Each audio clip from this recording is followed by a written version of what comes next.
오늘 우리에게 주시는 하나님 아버지의 말씀은 누가복음 9장 7절에서 9절입니다. 누가복음 9장 7절에서 9절 말씀 제가 봉독에 올리겠습니다. 분봉왕 헤롯이 이 모든 일을 듣고 심히 당황하니 이는 어떤 사람은 요한이 죽은 자 가운데서 살아났다고도 하며 어떤 사람은 엘리야가 나타났다고도 하며 어떤 사람은 옛 선지자 한 사람이 다시 살아났다고도 함이라. 헤롯이 이르되 요한은 내가 목을 베었거늘 이제 이런 일이 들리니 이 사람이 누군가 하며 그를 보고자 하더라. 아멘. 오늘 또 온라인 예배에 또 참석하신 여러분을 환영합니다. 주님의 은혜가 또 오늘도 여러분의 삶 속에 가정 속에 풍성히 임하기를 축원합니다. 우리는 이 아침마다 지금 누가복음 말씀을 나누고 있습니다. 오늘은 누가복음 9장 7절에서 9절 말씀 함께 나누도록 하겠습니다. 그러니까 지난 금요일 여러분 말씀을 기억하시면 주님께서 제자들을 그 전에 하나님 말씀으로 또 여러 가지 기적으로 또 상황으로 가르치시고 체험케 하시고 뭐 이런 것을 준비시키셨어요. 양육을 하신 것이죠. 그걸로 끝난 게 아니라 주님은 그들을 파송하셨어요. 그래서 가서 복음을 증거해라. 하나님의 나라와 또 이 연약한 자들을 치유해라. 근데 그냥 보내신 것이 아니라 권능과 하나님의 능력을 그에게 주셨습니다. 그들에게 주셨습니다. 그러니까 우리는 그런 은혜들이 있는 사람들이에요. 우리가 하나님께서 각 곳에 하나님의 핏값으로 세우신 교회를 세우신 데는 우리 보라 알아서 내가 해라 이게 아니라 하나님이 감당할 만한 능력을 주셨기 때문에 여러분 여러분에게 어떠한 하나님께서 맡기신 일들이 있습니까? 여러분 염려하지 마세요. 감당하게 하실 하나님 능력을 여러분에게 주셨기 때문에 우리는 그래서 감당할 줄 믿습니다. 자, 그러한 가운데 이제 무슨 일이 일어나냐면 분봉왕 헤롯이 이 모든 일을 듣고 여기서 이 모든 일이라는 것은 무슨 제자들을 파송하고 그래서 했다 이런 것이 아니라 그 전에 예수님을 통해서 있었던 그 일련의 이런 일들이죠. 예수님이 메시지를 전한 것 특별히 병자들이 치유를 받고 또 어떻게 해요? 죽은 자가 살아나잖아요. 그렇죠? 시돈성의 나인성이죠. 나인성 그 과부의 아들이 다시 살아나는 것. 그 다음에 회당장 야이로의 그 12살 된 딸이 다시 살아나는 그 전무후무한 그런 사건들 또 그러한 역사들이 나타나는 것이 뭐 소문이 어디까지 들렸냐면 헤롯 왕까지 들어간 거예요. 그러니까 이제 그러니까 이 소문이 이러한 사건들이나 또 이런 상황들이나 또 이런 기적들이 들리는 거죠. 그래서 이 모든 일을 어떻게 듣고 그랬어요. 듣고 근데 그 다음에 반응이 중요하죠. 심히 당황하니 이렇게 해서 당황했다. 근데 여기서 당황했다는 것은 그냥 이런 게 아니라 정신을 잃어버릴 정도로. 그러니까 그 소리가 이 사람에게는 굉장한 충격인 거예요. 그러니까 자기 지역뿐만 아니라 자기 지역에서 또 조금만 어떤 동네에서 이런 일이 아니라 자기가 다스리는 지역과 그것을 넘어서 어마어마한 지금 마치 쓰나미처럼 그 예수님의 그 복음의 능력이 막 나타나니까 그 앞에서 지금 어쩔 줄을 모르는 그런 상황이 되어버린 것이죠. 여러분은 요즘 어떠한 그 소리가 또 어떤 얘기나 또 어떠한 이 소문이 여러분의 정신을 빼놓고 있습니까? 특별히 우리가 지금 코로나19 이 감염증 이 시대로 지금 어려운 시기를 보내고 있는데 그러한 소식들 또 미래에 대한 암담한 소식들 이런 것들이 여러분의 지금 마음을 어렵게 만듭니까? 아니면 뭐가 여러분의 마음을 지금 빼앗고 또 거기에 사로잡혀서 또 여러분의 마음이 힘든 또 여러분의 상황이 어려운 것은 무엇이 있습니까?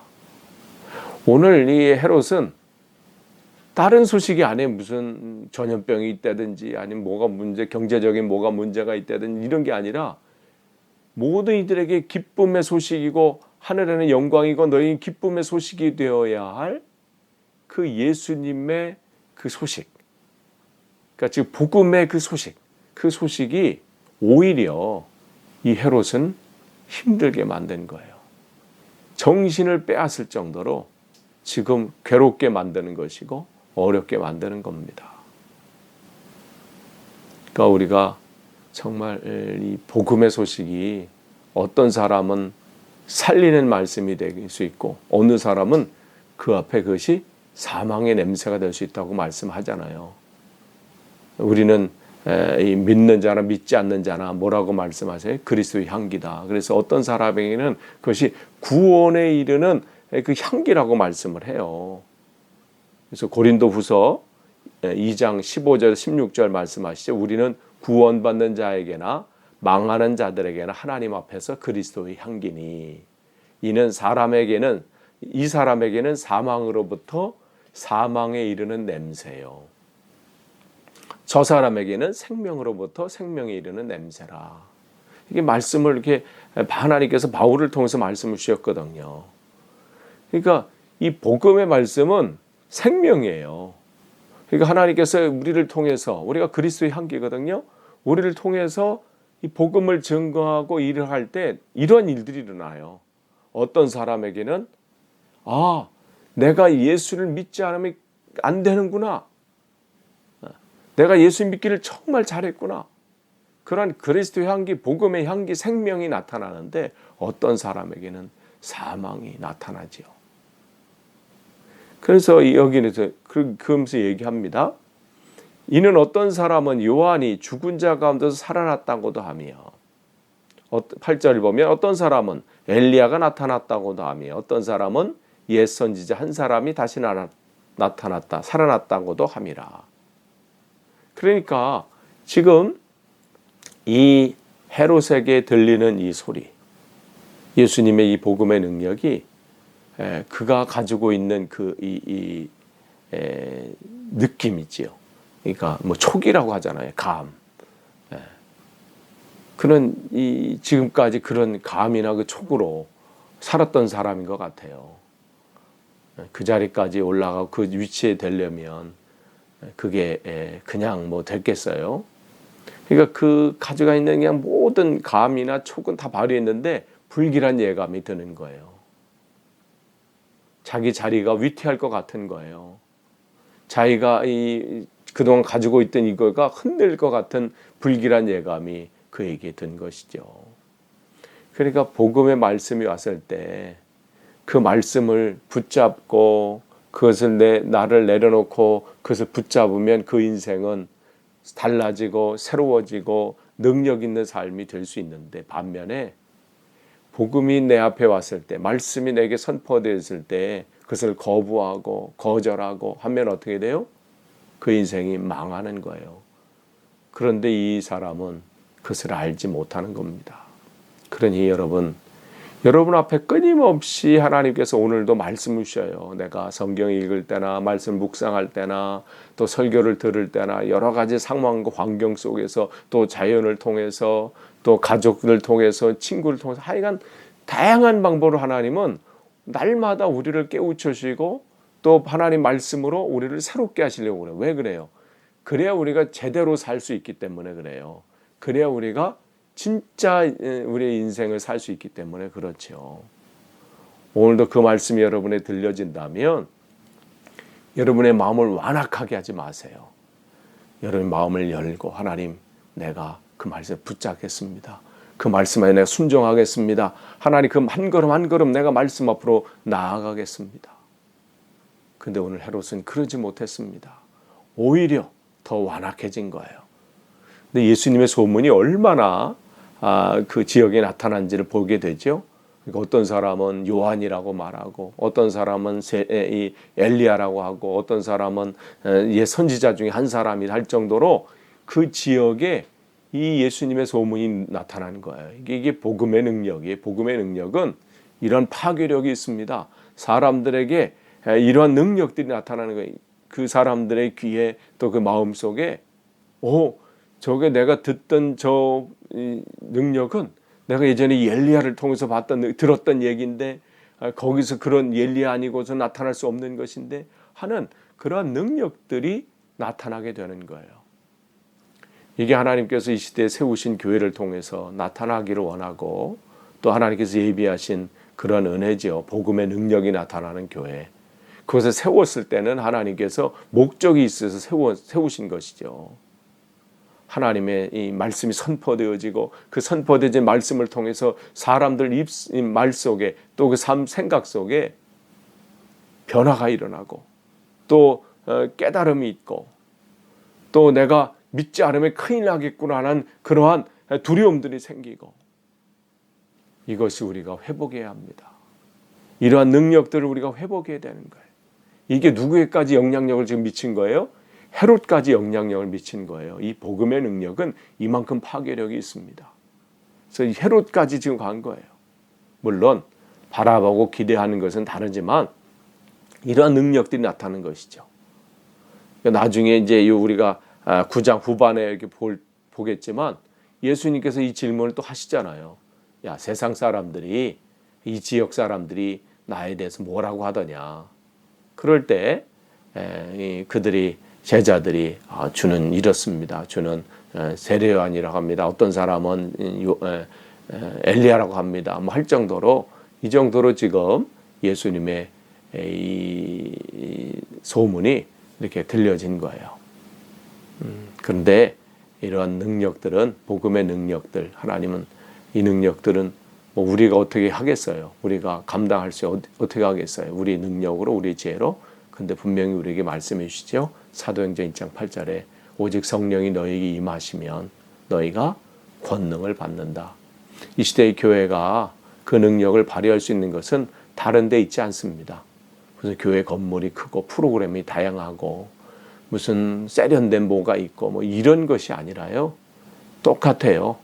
예전이나 지금이나 하나님 말씀, 오늘도 살아계신 하나님 말씀이기 때문에 오직 성령이 너에게 임하면 그것이면 됩니다. 그러면 능력이 나타나요. 그 능력이 사모하는 자에게는 하나님의 큰 은혜가 그에게 능력으로 나타날 것이고요.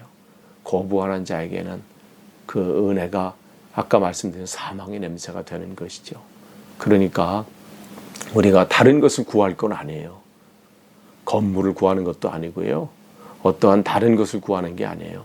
성령을 구하시면 됩니다. 하나님의 은혜가 그에게 임하는 것이죠.